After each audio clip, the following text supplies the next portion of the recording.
You ask Tiger to calculate. This deals with linear inequalities with one unknown. The final result is s smaller than 2. Let's solve it step by step. Swap sides.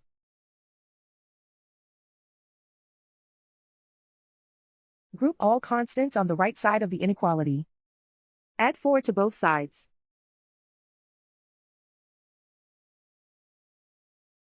Simplify the arithmetic.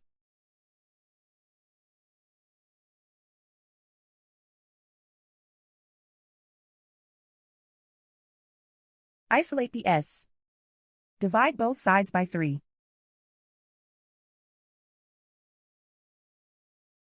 Simplify the fraction.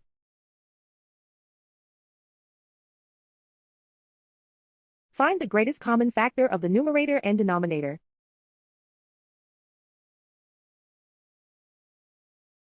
Factor out and cancel the greatest common factor.